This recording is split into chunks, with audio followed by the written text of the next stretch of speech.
Thanks for making the Locked On Ole Miss podcast your first listen every day. We're free and available whenever you get your podcast or wherever you get your podcast. We're part of the Locked On Podcast Network, your team every single day. Hello, I'm Stephen Willis, the host of the Locked On Ole Miss podcast, and I'm joined by Pratt Rogers, who joins us every week to talk Ole Miss sports.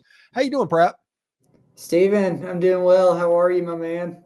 Pretty good. Just full disclosure to anybody watching this video, we recorded this on Monday because Tuesday night, I have my little meet and greet thing and all of that, and this is going to air on Wednesday.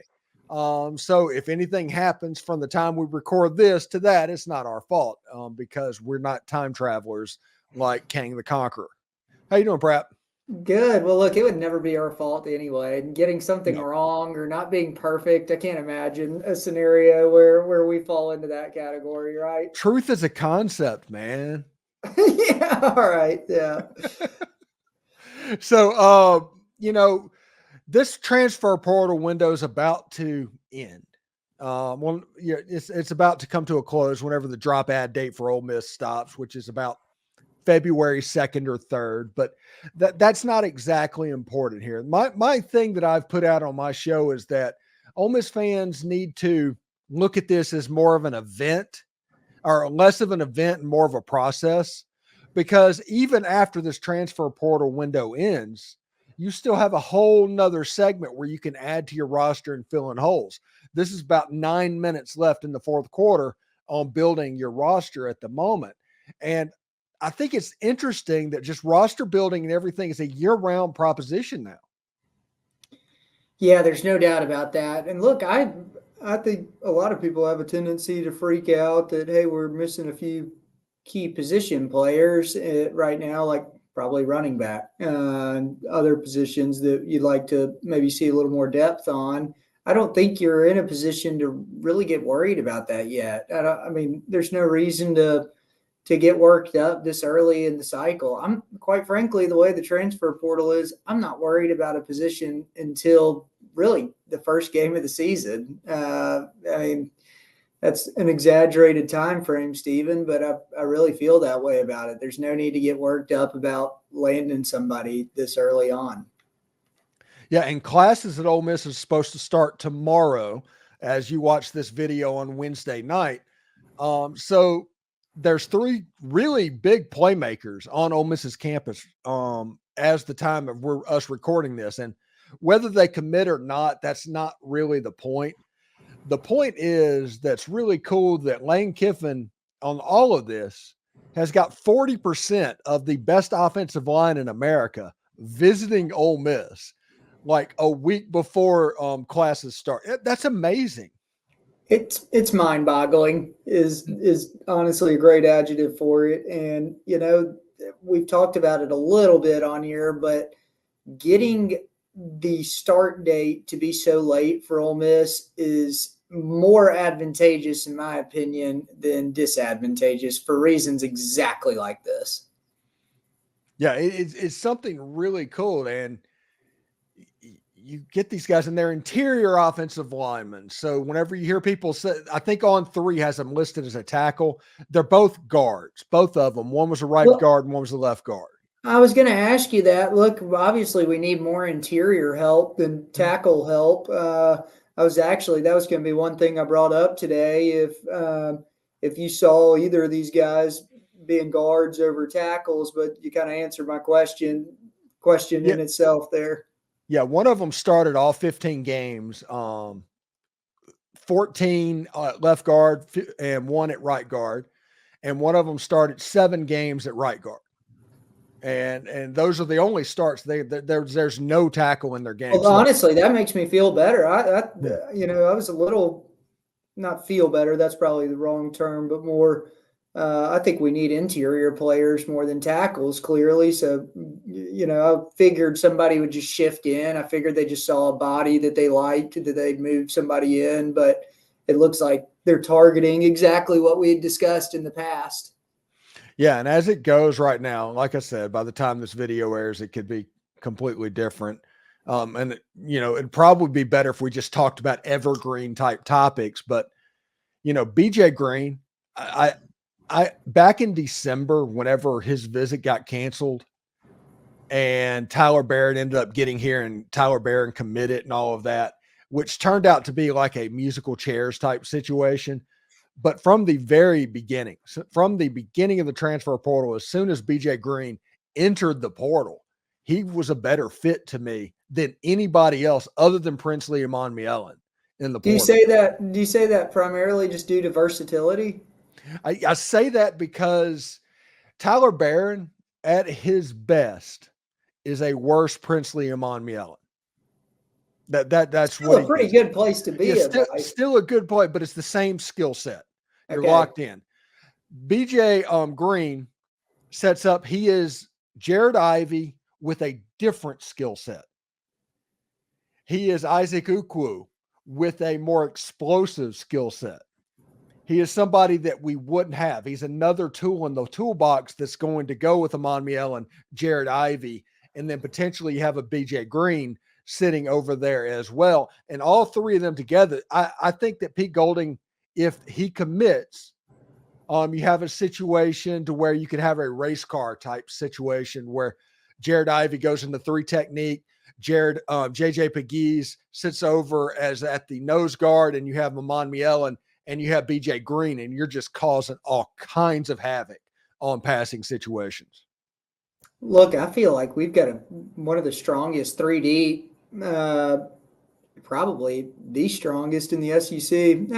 I may say Georgia may. Well, Georgia's had a mass exodus recently. I don't know. I mean, you got to say our 3D defensive line is right up there with anybody, right?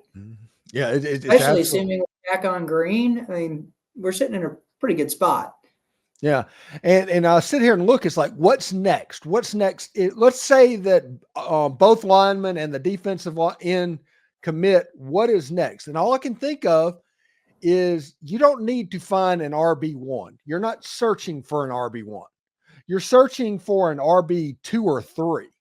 It's just somebody that can take up 100 carries in the course of the season and contribute a little bit in it. Because you have Ulysses Bentley that I'm pretty sure they're going to count on about 150 carries this season. Yeah. Logan Diggs, but they're going to have to wait for him to get healthy from his ACL. And if that takes a little bit longer, and then you have Kedrick Riscano, which they love. I think you could count on him for 100 carries in year 1.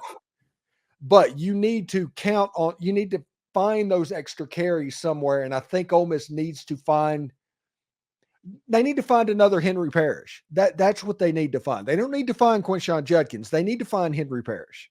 Well, I think so. You use the term RB1. I think Henry Parrish would have been an RB1 for a lot of major programs. I mean, I see what you mean by somebody when you say you don't need an RB1, somebody who would be willing to share the rock with the other guys in the running back room. But no, Parrish, I mean, if memory serves me correctly, he went to Miami and started all 12 games, right? I mean, he was an RB1 for a lot of people. Unfortunately, we just had a loaded running back room that year.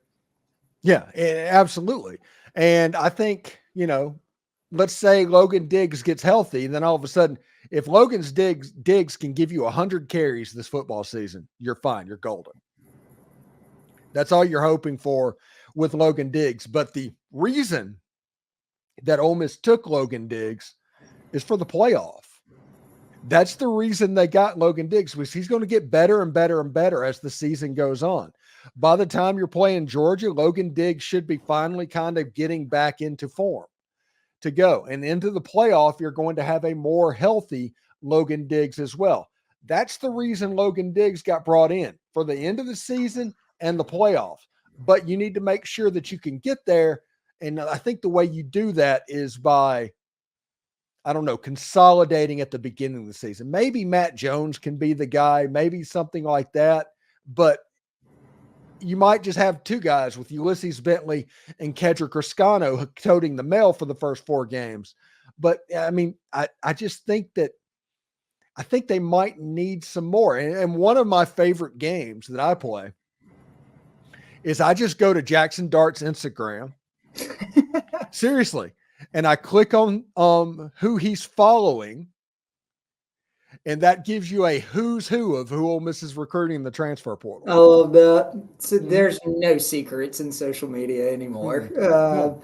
But you mentioned the first 4 games. So look, obviously we have a backloaded schedule. The first 4 games for anybody are pretty nonchalant for the most part. But I would be fully comfortable with Riscano getting the majority of the carries in those first 4 games. But I mean, 100 carries is a lot for a guy who's never had a meaningful SEC snap before, right? Yeah, but you always, until you have your first snap, you don't know, because Henry Parrish is a freshman. He came in and got 120, 130 carries his freshman year. That seems like that's a lot. I don't think I realized that, to be honest. Yeah. That's a lot. Yeah, what I mean by that is, in when I say that Ole Miss doesn't need an RB1, is Quinshon Judkins came in and had 278 carries last year. Nobody on Ole Miss's roster needs 278 carries. Nobody in general really needs 278 carries. Yeah. That's you need Ulysses Bentley to stay healthy. no doubt. Yeah. You need Kedrick Cascano to be able to tote the rock for about 100 carries, and you need a combination of 150 or so carries of Logan Diggs and whoever you find. Well, look, I'm fine with that. I've got a lot of faith in Riscano. I really do.